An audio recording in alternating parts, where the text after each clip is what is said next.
बिस्मिल्लाहिर्रहमानिर्रहीम। अस्सलाम वालेकुम स्टूडेंट्स। आज हमारे पास जो क्वार्टर टेस्ट है रेगुलर का, उसकी डिस्कशन है। उसमें हमने इसको 3 पोर्शन में डिवाइड किया है। सबसे पहला जो है वो सेक्शन 1 है, जिसमें हम एमसीक्यूज देखेंगे विद एक्सप्लेनेशन। सेक्शन 2 जिसमें हम शॉर्ट क्वेश्चंस देखेंगे। और सेक्शन 3 जिसमें हम टेक्स्ट लॉन्ग क्वेश्चंस देखेंगे टेक्स्ट बुक के रेफरेंस से। तो इसमें सबसे पहले एमसीक्यूज पे फोकस करते हैं। तो हमने पहले एमसीक्यूज है कि हमने मोलर मास कैलकुलेट करना है कार्बोनेट आयन का। तो इसमें पहले हम इस पे बात कर लें। चाहे कोई एटम है, अ, उसका हमने आयन बनाया। आयन में मतलब दो कैटेगरी आ जाएंगी, कैटायन और एनाइन। या कोई मालिक्यूल है, उसका भी हमने मालिकुलर कैटायन या मालिकुलर एनाइन बनाया। उसके ऊपर जो चार्ज है वो चाहे प्लस में है या माइनस में है, उसके उसके एटम के एटॉमिक मास पे, या उसके मालिकूल है तो उसके मालिकुलर आयन के जो उसका मोलर मास है उस पर कोई फर्क नहीं पड़ेगा। क्योंकि जब भी आयन बनेगा वो इलेक्ट्रॉन को लूज या गेन करने से बनेगा। तो हमने यहाँ पे मोलर मास फाइंड करना है। तो मोलर मास में हम सिर्फ एटॉमिक मास को प्लस करते हैं। तो एटॉमिक मास क्या होता है? Total number of proton plus neutron. तो यहाँ पे इलेक्ट्रॉन की कैलकुलेशन नहीं आती। तो इसलिए हमारे पास यहाँ पे कार्बोनेट आयन में एक कार्बन एटम है, 3 ऑक्सीजन एटम है। उसके ऊपर चार्ज जितना भी है, प्लस में है माइनस में है, उसका कोई रोल नहीं है यहाँ पे। हम जिसका भी मर्जी कैलकुलेट करें। तो कार्बन एटम है, उसका एटॉमिक मास है 12 ग्राम पर मोल। ऑक्सीजन का एक का आता है 16, 3 ऑक्सीजन है तो 3 से मल्टीप्लाई करेंगे, वो 48 आएगा। दोनों को प्लस करें, 12 + 48 ये बन गया 60 ग्राम पर मोल। तो इसी के हिसाब से हमारे पास जो इसका ऑप्शन बन रहा है वो सी ऑप्शन बन रहा है, 60 ग्राम पर मोल। MCQ नंबर 2 है, how many molecules are present in 1.7 gram of H2O2 hydrogen peroxide. तो इसका पहले हमें मैथ्स गिवन है। मालिकूल्स निकालने का फार्मूला आता है गिवन में, दूसरा number of moles multiply by Avogadro's number.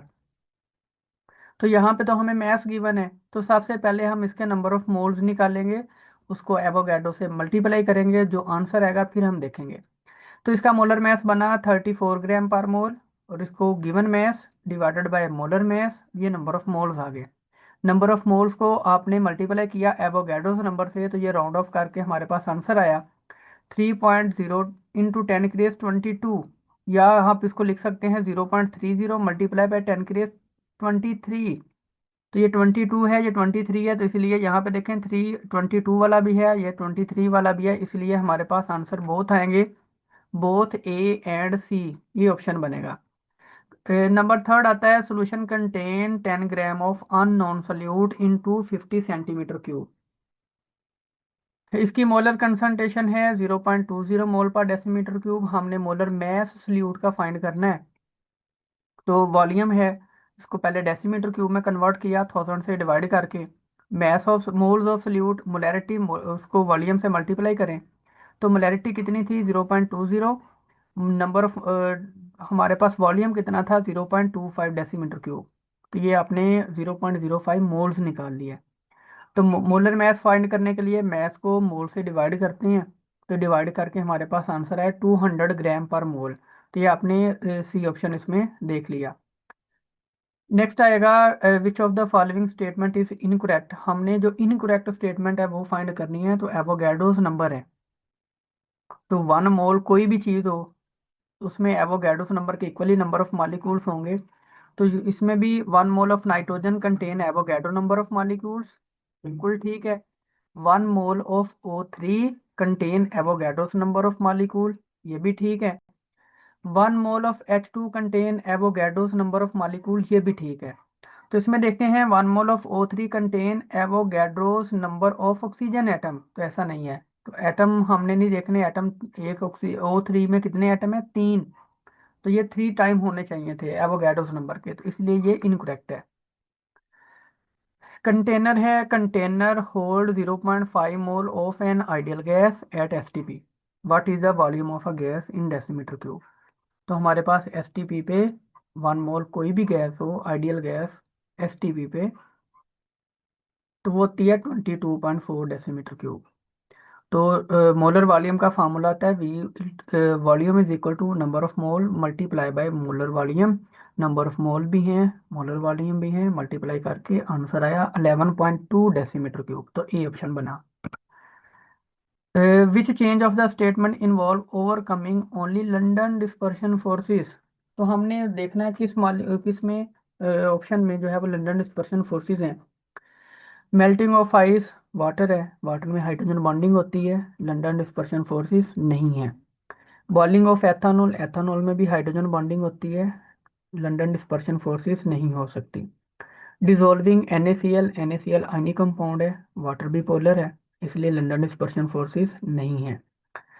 London dispersion forces कहाँ पे होंगी? नॉन पोलर मॉलिक्यूल्स में, like halogens and noble gases. तो ये हेलोजेंस वो कॉमन एग्जांपल हम यही बताते हैं। तो आयोडीन, इसकी सब्लिमेशन अगर हम करें तो आयोडीन सॉलिड से गैस में जाएगा, तो वो एग्जांपल आएगी। ये ऑप्शन आएगा C, C option. Which is incorrect for boiling of water. तो कौन सा वाटर की बॉइलिंग के लिए इनकरेक्ट है? उसके लिए हमने बॉइलिंग पॉइंट पढ़ा, बॉइलिंग पॉइंट के बाद उसके फैक्टर्स पढ़े। उसमें एक फैक्टर था boiling point is directly proportional to external pressure.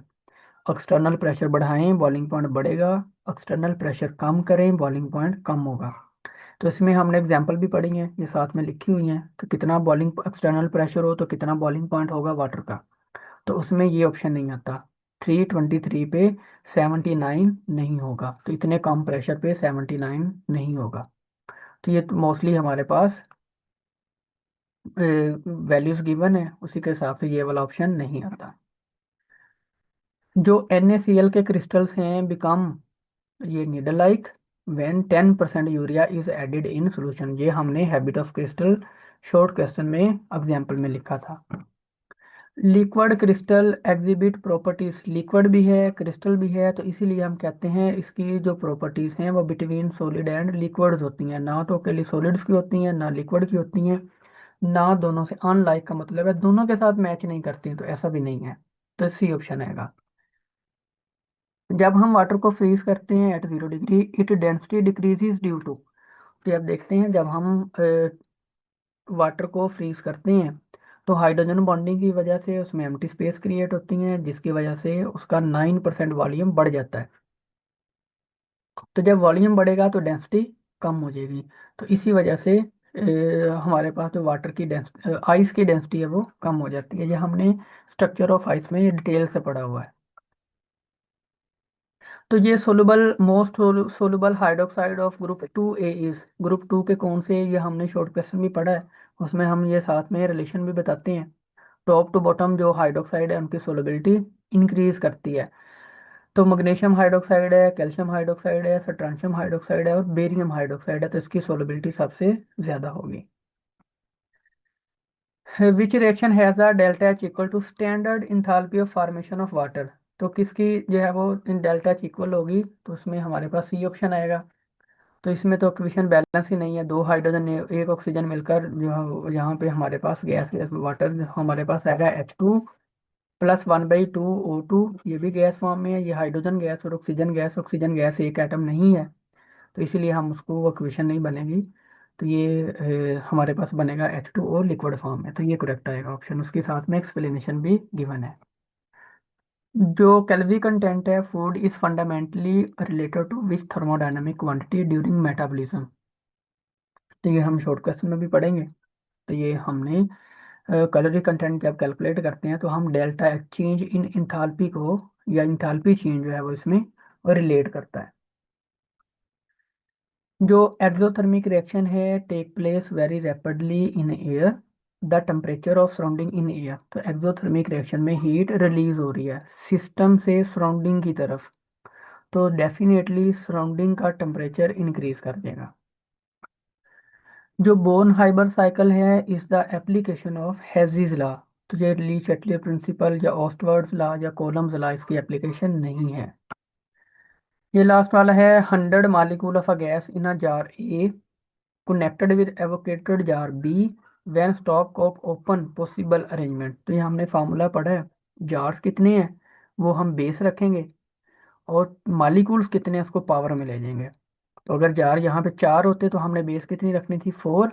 Molecule यहाँ पे 1000 होते तो हमने इसको पावर में रख लेना था। तो ये हमने फार्मूला पढ़ा हुआ है। तो उसके अकॉर्डिंग ये 2 की पावर 100 इतनी अरेंजमेंट होंगी, पॉसिबल अरेंजमेंट मालिक्यूल्स की। ये पहला पोर्शन हमारा कंप्लीट हो गया शॉर्ट क्वेश्चन का, एमसीक्यूज का। नंबर 2 पोर्शन हमारे पास आएगा शॉर्ट क्वेश्चन का। इसमें हमारे पास चॉइस भी है क्योंकि क्वार्टर टेस्ट है। इसमें टोटल 18 शॉर्ट क्वेश्चन हैं।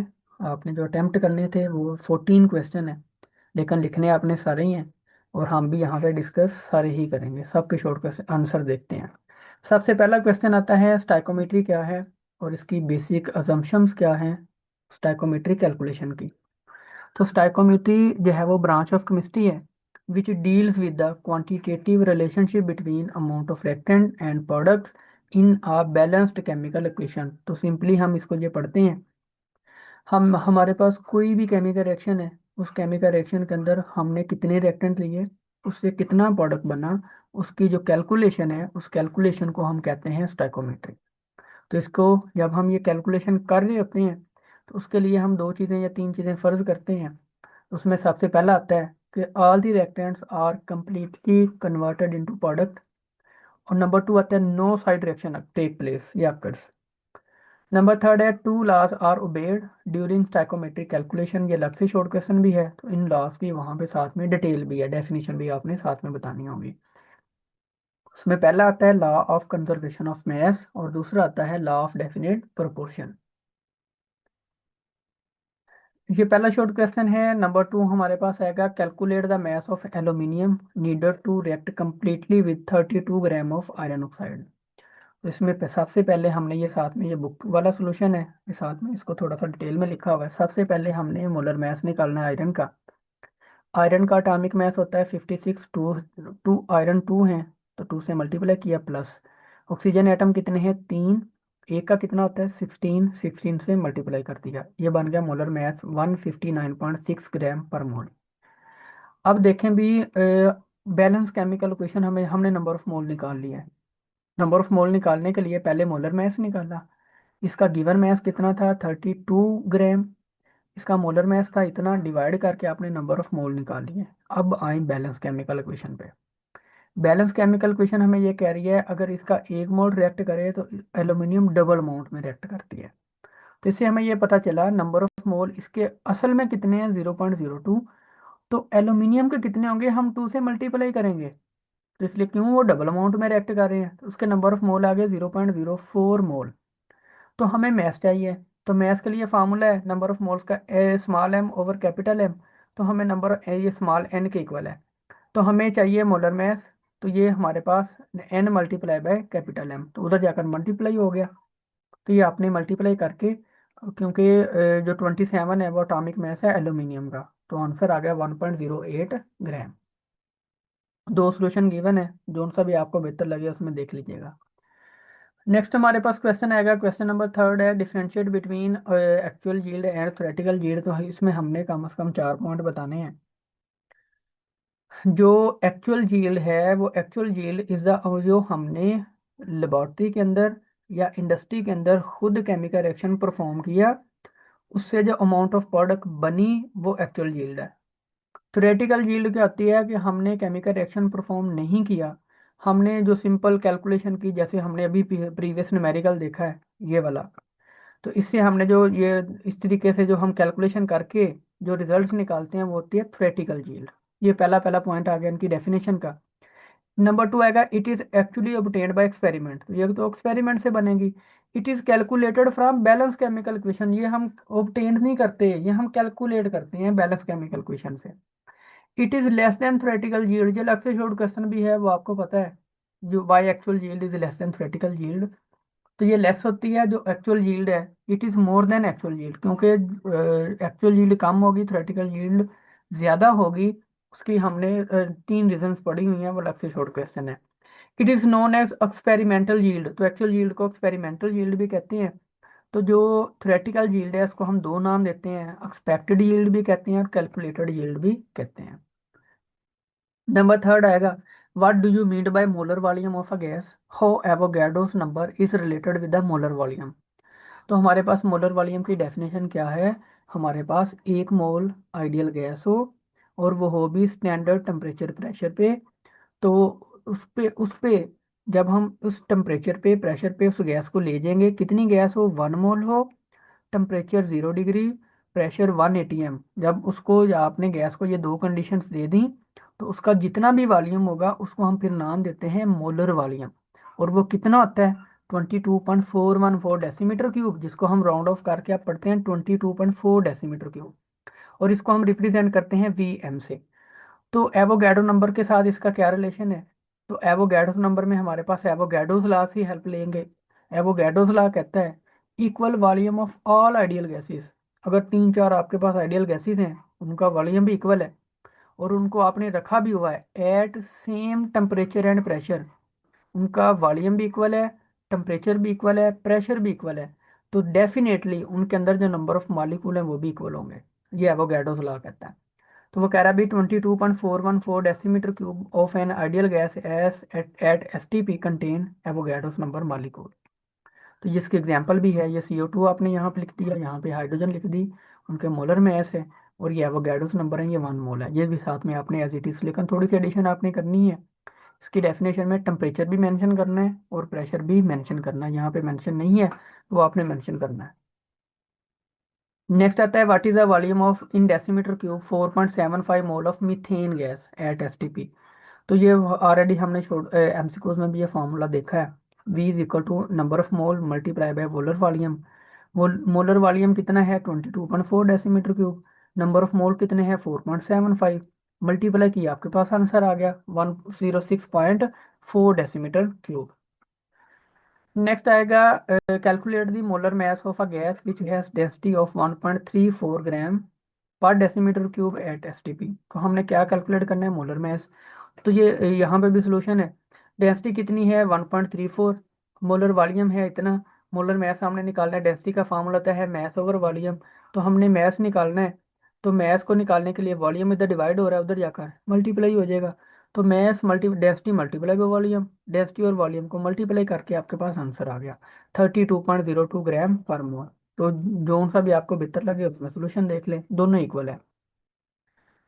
फिर नेक्स्ट क्वेश्चन आता है why is the boiling point of water 100 degree higher than that of ethanol although both have hydrogen bond. तो ये साथ में प्रीवियस भी आप लोग लिखते रहे, इसका आंसर क्वेश्चन ये आता रहा है।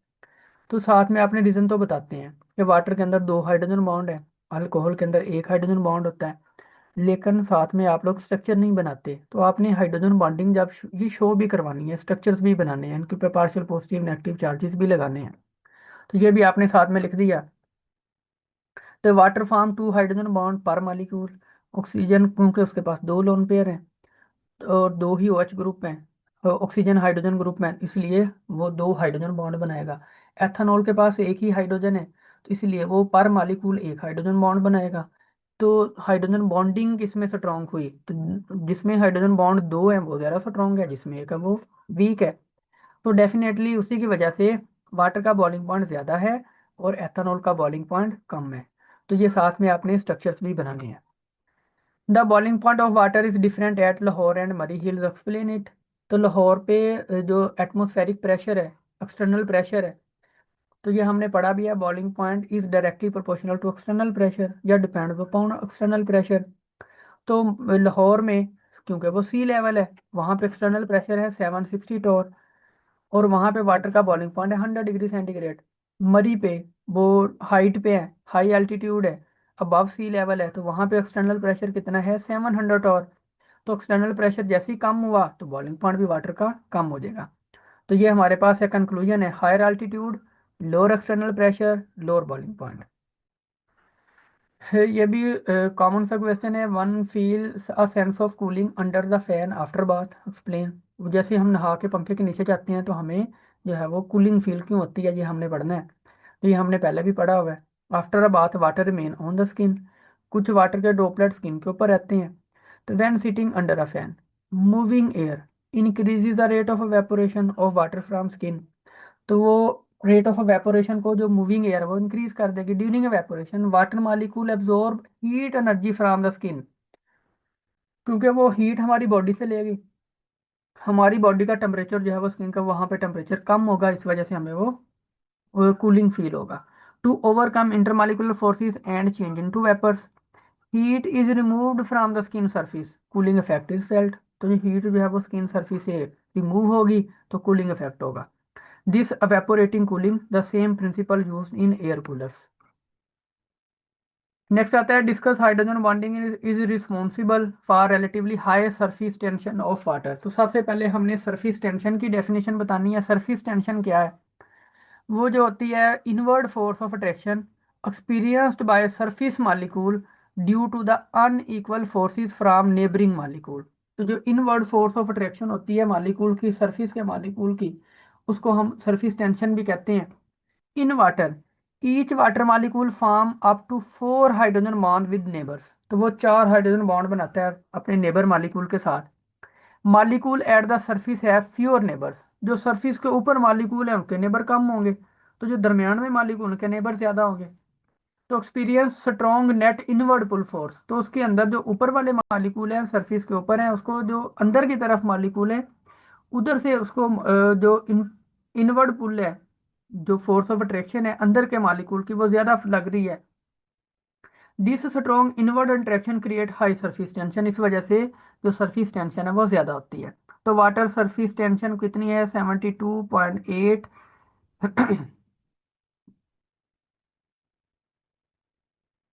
ये साथ में यूनिट लिखा हुआ है, मीट मोल्स पर newton per metre at 20 degree centigrade is one of the highest of the all liquid. तो ये तमाम लिक्विड से ज्यादा allowing insect like water strider to walk on the surface. इस वजह से जो इंसेक्ट्स हैं, मच्छर वगैरह हैं, वो वाटर में जो है वो सिंक नहीं करते, वो ऊपर जो है वो फ्लोट करते रहते हैं। नेक्स्ट हमने देखना है what is cleavage planes. Cleavage planes क्या होते हैं? तो इसमें हमने पहले डेफिनेशन बतानी है। Whenever crystalline solids are broken, जब हम क्रिस्टलाइन सॉलिड को ब्रेक करते हैं, they do so along definite plane, तो वो एक डेफिनेट प्लेन से टूटते हैं। उन प्लेन्स को हम जिस प्लेन से, जिस जगह से वो टूटेंगे, उनको हम क्लीवेज प्लेन्स कहते हैं।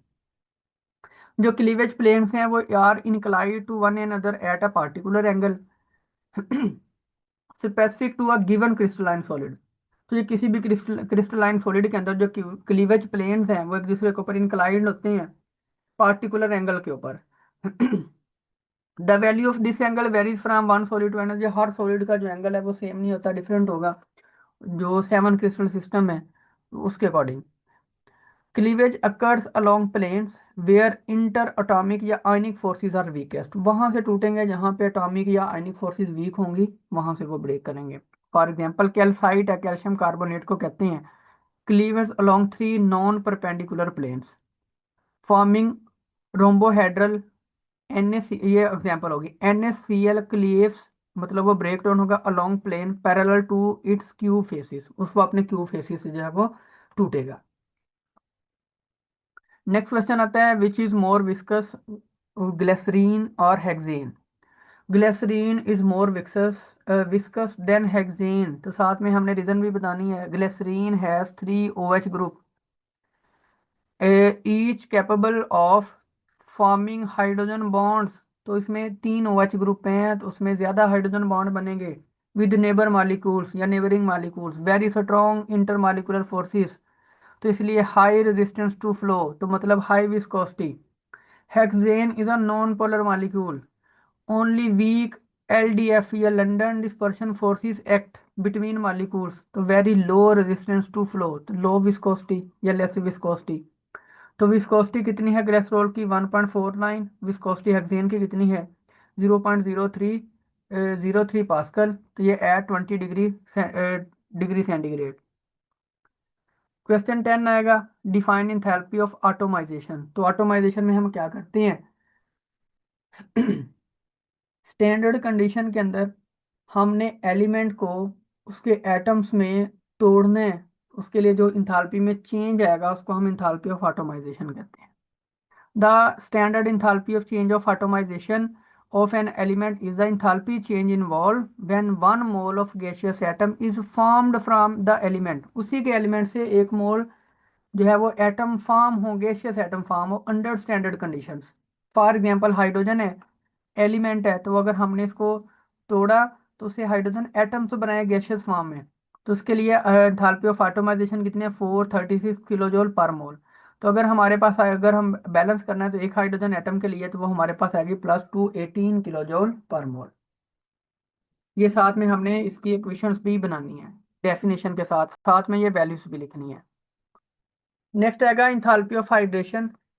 तो ये इंथैल्पी ऑफ हाइड्रेशन बतानी है, तो इसमें देखते हैं इंथैल्पी जो हाइड्रेशन है उसमें हम ये बताते हैं हमारे पास 1 मोल गैसियस आयन हो, उसको हमने वाटर में डिसॉल्व करना है। तो वाटर में डिसॉल्व करने के लिए, डिसॉल्व करने से जो एनर्जी में चेंज आएगा, इंथैल्पी में चेंज आएगा, इसको हम कहते हैं इंथैल्पी ऑफ हाइड्रेशन। तो जो इंथैल्पी ऑफ हाइड्रेशन है वो डिपेंड करती है, तो उसको हम लिखते भी हैं delta H is equal to Q/R। Q है चार्ज और आर है रेडियस। जितना चार्ज ज़्यादा होगा उतनी हाइड्रेशन, इंथैल्पी ऑफ हाइड्रेशन ज़्यादा होगी। जितना चार्ज कम होगा उतनी इंथैल्पी ऑफ हाइड्रेशन कम होगी। तो ये तो हम चार्ज से बता देते हैं। अगर हमने रेडियस से बताना है तो जितना रेडियस ज़्यादा होगा उतनी इंथैल्पी ऑफ हाइड्रेशन कम होगी, इन्वर्सली प्रोपोर्शनल आएगा। तो देख लेते हैं enthalpy change involve when 1 mole of a solute is dissolve. 1 mole of solute, तो यहाँ पे हमने solute is dissolve excess of water to make infinitely dilute solution under standard condition. इसको डिनोटेड करते हैं डेल्टा एच हाइड्रेशन से। तो factor हैं चार्ज ऑन आइन या चार्ज डेंसिटी या ग्रेटर चार्ज ऑन सिमिलर आइन। जितना चार्ज ज़्यादा होगा लार्जर चार्ज डेंसिटी, उतनी चार्ज डेंसिटी ज़्यादा होगी। जितनी चार्ज डेंसिटी ज़्यादा होगी उतनी हायर हाइड्रेशन एनर्जी होगी। डायरेक्टली प्रोपोर्शनल है, चार्ज डेंसिटी के डायरेक्टली प्रोपोर्शनल है। तो हाइड्रेशन का यहाँ पे देख लें तो सोडियम पे, मैग्नीशियम पे, एल्यूमिनियम पे +1 है, +2 है, +2 है, +3 है। चार्ज इंक्रीज कर रहा है तो हाइड्रेशन एनर्जी भी इंक्रीज करेगी। अब हमने देखना है दूसरा, यहाँ पे भी साथ में मेंशन है, ये भी साथ में अपनी कोशिश करें यही ड्रॉ करें। तो यहाँ पे देखें सोडियम प्लस, इसका साइज ज़्यादा है, इसका कम, इसका सबसे कम। साइज के हिसाब से भी हम देख लेते हैं, चार्ज के हिसाब से भी देख लेते हैं। तो ये साइज भी दोनों ही हमें फैक्टर हम इसमें इस एग्जांपल में देखने को मिल रहे हैं। और इस एग्जांपल में चार्ज तो सेम है लेकिन साइज ज़्यादा है, इसका साइज कम, इसका साइज ज़्यादा, स्ट्रोंशियम का साइज सबसे ज़्यादा। तो साइज के इन्वर्सली प्रोपोर्शनल है रेडियस के, और चार्ज के डायरेक्टली प्रोपोर्शनल है हाइड्रेशन एनर्जी। नेक्स्ट आएगा define calorie content, calculate calorie content for 1 mole of a glucose. तो उसके लिए हम, उसने डेल्टा एच दे दी है आपको, तो उसने आपकी कैलकुलेट करनी है। तो कैलोरी कंटेंट क्या है, the calorie content of a food is a measure of the energy released. हमने जो है वो when the food is completely consumed in body. तो आपने वो खाना खाया, वो आपकी बॉडी में कम्प्लीटली आपने हजम कर लिया, उसने, उस खाने ने आपको कितनी एनर्जी प्रोवाइड की, उसको हम कैलोरी में लेते हैं, यूनिट एनर्जी का यूनिट है। तो उसको हम बोलते हैं calorie content. This energy is typically expressed in unit of kilo calories या जूल्स। तो हमने ग्लूकोज है उसकी हमने ये कैलकुलेशन करनी है, साथ में आपने इक्वेशन भी लिखनी है, ये बुक से लिया गया है। तो उसमें ग्लूकोज का मोलर मास कितना है, 180 ग्राम पर मोल। तो डेल्टा एच पर ग्राम, तो हमने पहले 1 ग्राम की निकालनी है। तो उसकी टोटल कितनी थी ग्लूकोज की, 2803 किलो जूल पर मोल। हमने पहले 1 ग्राम की निकालनी है, ये 180 ग्राम की है। तो वो निकली 1 ग्राम की 115.57 किलो जूल पर मोल। तो यहाँ भी, यहाँ इधर भी देख सकते हैं। तो कैलोरी कंटेंट के लिए आपने डेल्टा एच उसको जो है वो कैलोरी कंटेंट से मल्टीप्लाई कर देना है। तो calorie content is equal to delta H divided by 4.18 kilo joule या किलो कैलोरी। तो डिवाइड कर दें, आपने 15.57 निकाला, तो वो 4.184 से डिवाइड कर देंगे, आपके पास कैलोरी कंटेंट आ गया 3.72। तो ये माइनस का साइन डिक्रीज नहीं है, मैथ्स नहीं है यहाँ पे, तो नेगेटिव एनर्जी बैलेंस है हमारा, नेगेटिव साइन मतलब एक्सोथर्मिक है। हेजीज ला हमने नेक्स्ट क्वेश्चन देखना है, heat of submission give example. हमारे पास हेजीज ला आएगा। तो इसमें हम देखते हैं इस रिएक्शन की एग्जांपल देखते हैं। वो कह रहा है भी कार्बन और ऑक्सीजन को जब आप कम रिएक्ट करवाएं तो CO2 बनती है। चाहे आपने इस प्रोसेस से CO2 बना ली, तो जितनी इंथैल्पी में चेंज आएगा वो इक्वल होगा। आप पहले इसको जो है वो डेल्टा H1 ये एक पाथ था, डेल्टा H2 ये दूसरा पाथ था, इन पाथ को प्लस कर लें, इसके इक्वल होगा। ये हमारे पास आता है हेजीज लॉ। वो कह रहा है भी the total enthalpy change in a chemical reaction is independent of the route. वो रूट पे डिपेंड नहीं करती, चाहे आप ये डेल्टा एच वाला रूट फाइंड यूज करें या ये वाला रूट यूज करें, टोटल एनर्जी में जो है वो हमारे पास चेंज नहीं आएगा। independent of a route by which the chemical reaction take place as long as the initial and final condition are the same। जब आपने इनिशियल और फाइनल कंडीशन सेम ली है तो उसमें एनर्जी में चेंज नहीं आएगा। फॉर एग्जांपल ये रूट वन है, कार्बन और ऑक्सीजन को आपने मिलाया तो एनर्जी में चेंज आया ये वाला। रूट टू, रूट टू में दो प्रोसेस हमारे पास आएंगे, डेल्टा एच वन और डेल्टा एच टू, यहाँ से भी आप फाइंड कर सकते हैं। तो वो और एग्जांपल दी गई है उसमें हमारे पास जो है वो हम डेल्टा एच जो है वो इंथाल्पी चेंज ऑफ फॉर्मेशन वो कैलकुलेट भी कर सकते हैं, क्योंकि तीन की एनर्जी है टोटल की, उसमें दो की गिवन हो तो तीसरी हम फाइंड कर सकते हैं। ये वो वाली एग्जाम्पल है। तो यहाँ पे -283 है, तो यहाँ पे इसमें से माइनस करेंगे तो आ जाएगा -110 किलो जूल पर मोल। तो हमने डेल्टा एच वन निकालना है, तो delta H one plus delta H two उनको प्लस कर लें तो डेल्टा एच वन आ जाएगा। तो हमें डेल्टा एच कैलकुलेट करना है, तो उसमें कैलकुलेट करके आपके पास ये आंसर आ जाएगा।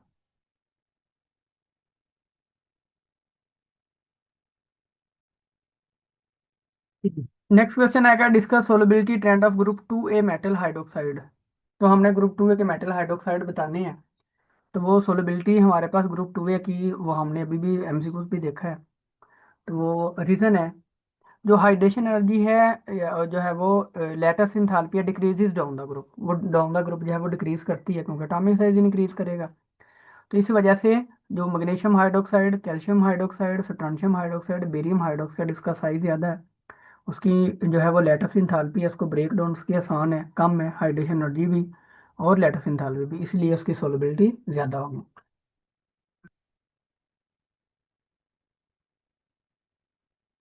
नेक्स्ट क्वेश्चन आएगा आपके पास, draw Born Haber cycle for calculation of lattice energy.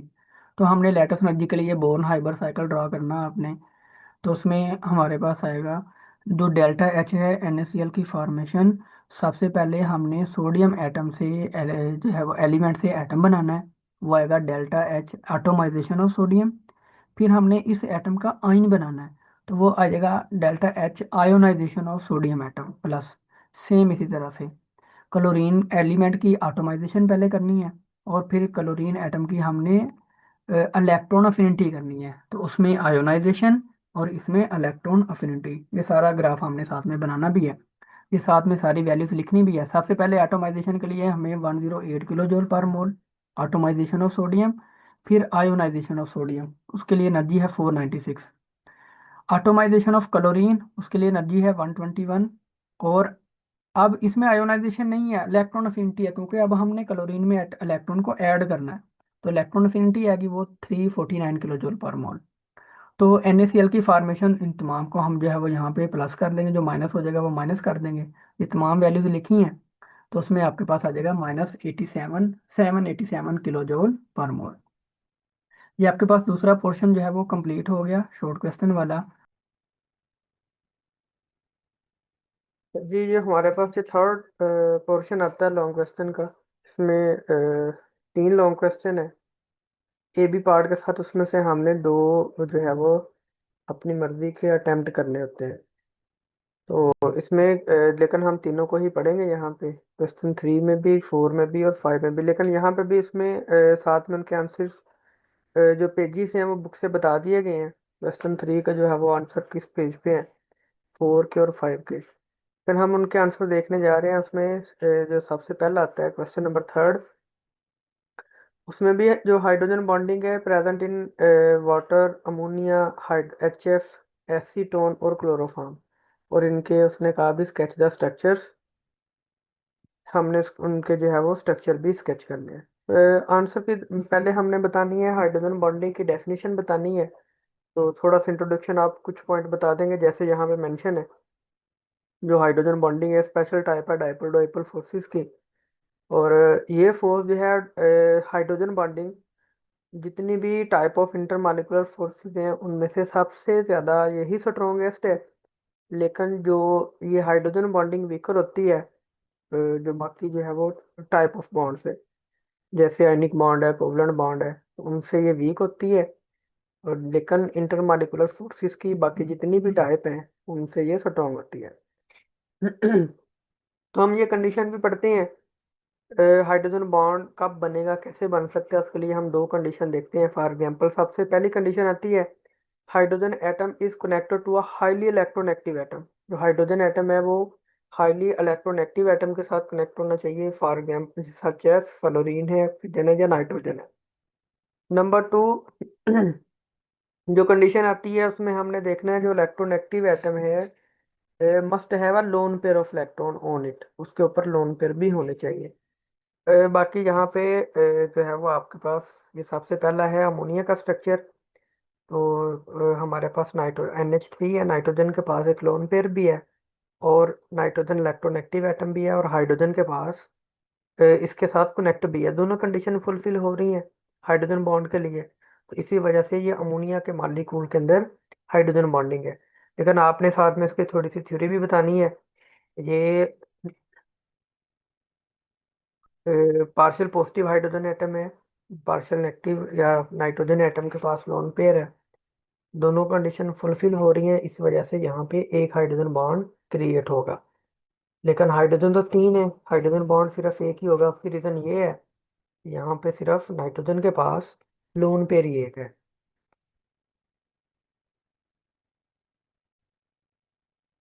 जो दूसरी यहाँ पे एग्जांपल आती है वो है HF की। तो यहाँ पे हम ये देखते हैं, अभी हाइड्रोजन एटम है, वो भी किसके साथ अटैच है, हाईली इलेक्ट्रोनेगेटिव एटम फ्लोरीन के साथ। लेकिन हम देखते हैं हाइड्रोजन एटम एक है, फ्लोरीन के पास तीन लोन पेयर है, हाइड्रोजन बॉन्ड एक ही बनेगा।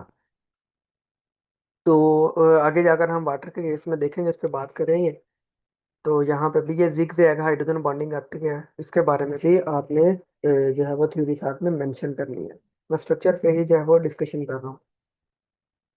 वाटर के केस में बात करते हैं, ऑक्सीजन एटम के पास दो लोन पेयर हैं और दो ही हाइड्रोजन एटम है। इसी वजह से वाटर का जो मॉलिक्यूल है वो दो हाइड्रोजन बॉन्ड बनाता है एट अ टाइम। तो जितने लोन पेयर हो, अगर उतने हाइड्रोजन एटम भी हों तो उतने ही हाइड्रोजन बॉन्ड बनेंगे। इस केस में देखें, हाइड्रोजन एटम ज्यादा हैं, लोन पेयर एक है, एक हाइड्रोजन बॉन्ड बना। HF के केस में देखें, फ्लोरीन के पास तीन लोन पेयर है, हाइड्रोजन एटम एक है, लेकिन हाइड्रोजन बॉन्ड एक ही बनेगा। तो वो दोनों पे डिपेंड करेगा, इलेक्ट्रोनेगेटिव एटम के लोन पेयर पे भी और इलेक्ट्रोनेगेटिव एटम के साथ जो हाइड्रोजन एटम अटैच है उसके ऊपर भी। तो दोनों अगर इक्वल में है तो उतने ही हाइड्रोजन बॉन्ड बनेंगे। अगर कोई कम या ज्यादा है, जो कम वाला होगा, अगर हाइड्रोजन एटम कम है तो उतने ही हाइड्रोजन बॉन्ड बनेंगे, अगर लोन पेयर कम है तो वो उसके हिसाब से हाइड्रोजन बॉन्ड बनेंगे। नंबर थर्ड हमारे पास आएगा एसीटोन और क्लोरोफॉर्म। इसमें उसने जस्ट स्ट्रक्चर दिए, आपकी बुक पे मेंशन नहीं किया। तो यहाँ पे इन दोनों के जो है वो बिटवीन हाइड्रोजन बॉन्डिंग होगी, इनकी आपस में हाइड्रोजन बॉन्डिंग होगी, अकेले अकेले मॉलिक्यूल की हाइड्रोजन बॉन्डिंग नहीं होगी। तो ये एसीटोन है, जिसके अंदर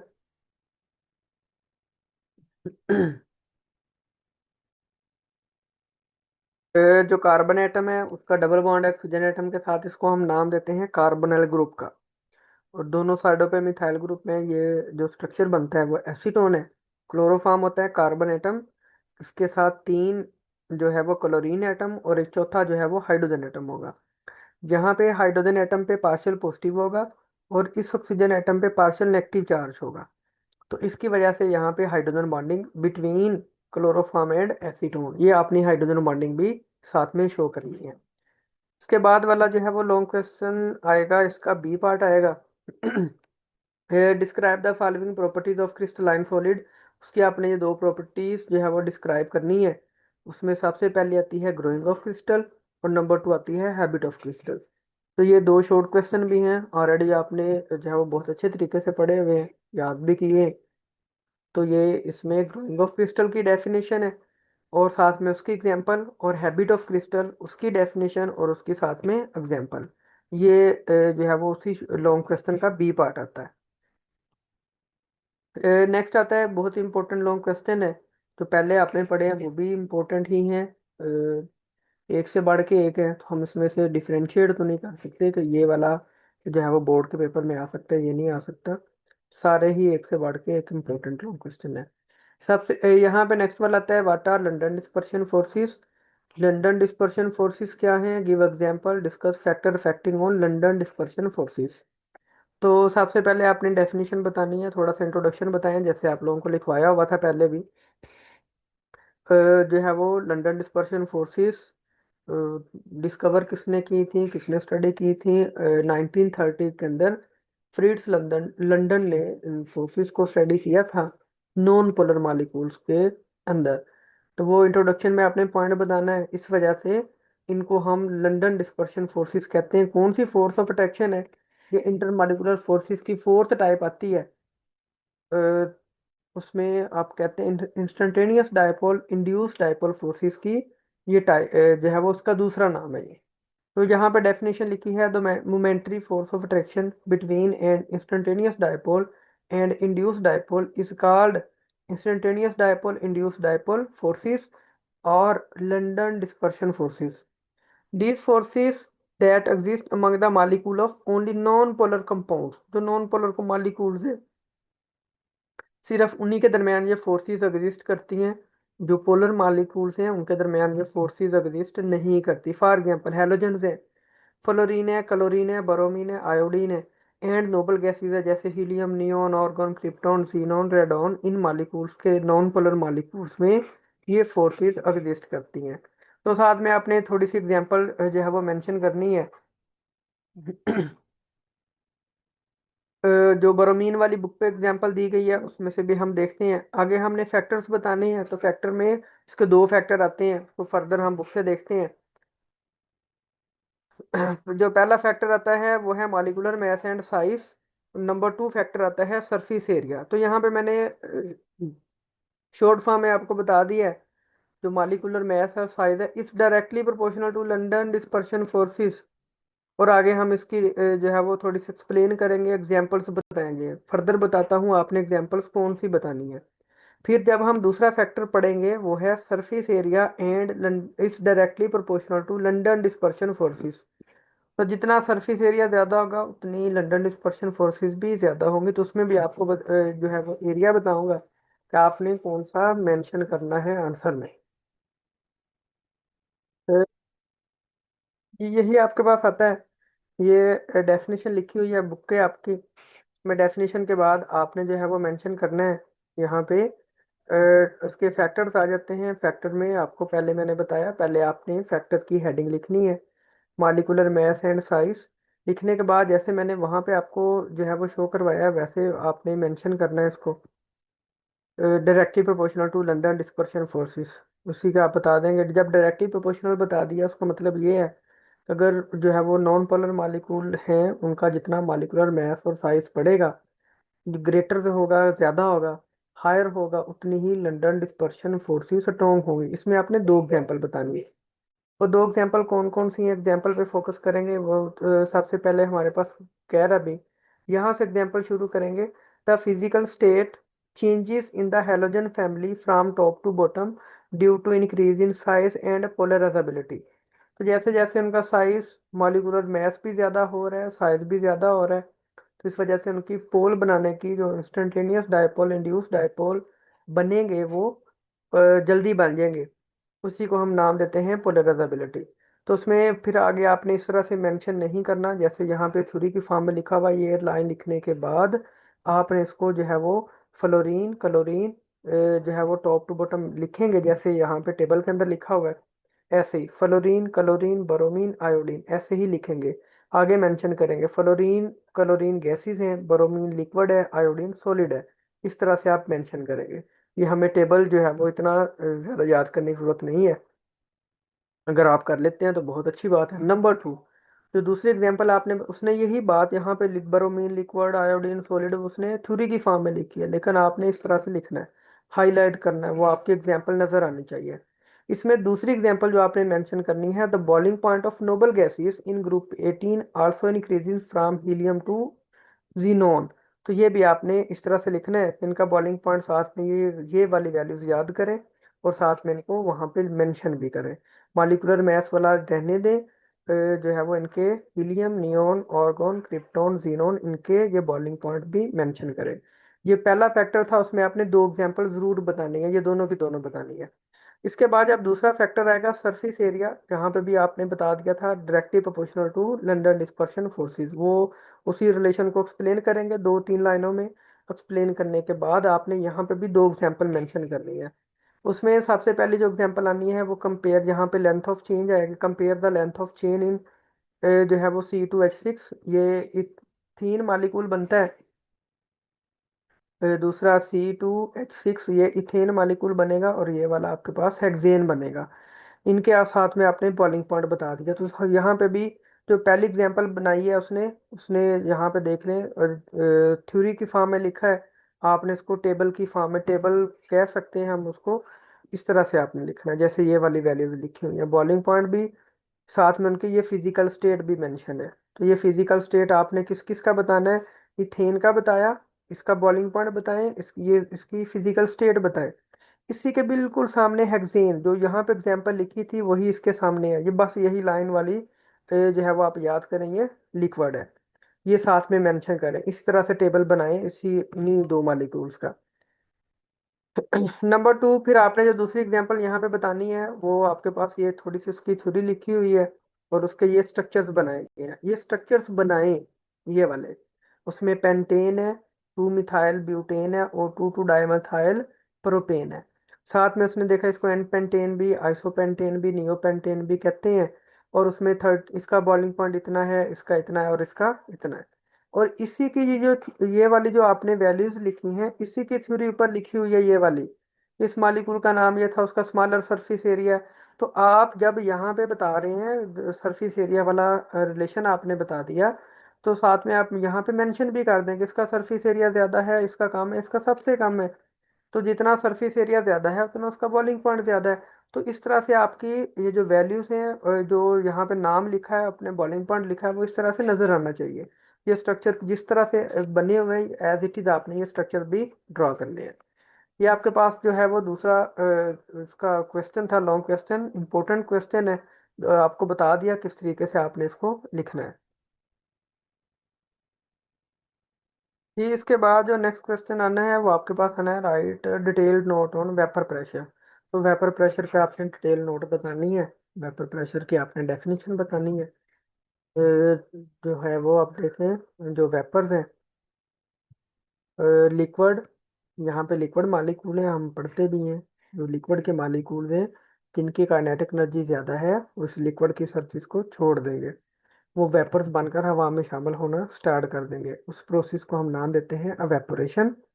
अगर हम इस सिस्टम को यहाँ से क्लोज कर दें, वो वेपर्स हवा में शामिल नहीं हो सकते, वो दोबारा वेपर्स यहाँ पे टकराएंगे इस वॉल के साथ दोबारा। फिर जब वो रेंडमली जो है वो मूव कर रहे होंगे, तो जब इस लिक्विड की सरफेस के ऊपर आकर टकराएंगे, तो वो वापस इस लिक्विड की जो सरफेस है वो तो इस वॉल की तरह हार्ड नहीं है, इसलिए वो इस जो है वो लिक्विड की सरफेस के अंदर पेनिट्रेट कर देंगे, इसके अंदर इंटर हो जाएंगे, दोबारा फिर लिक्विड में शामिल हो गए। इस प्रोसेस वेपर का लिक्विड में आना, इस प्रोसेस को नाम देते हैं कंडेंसेशन।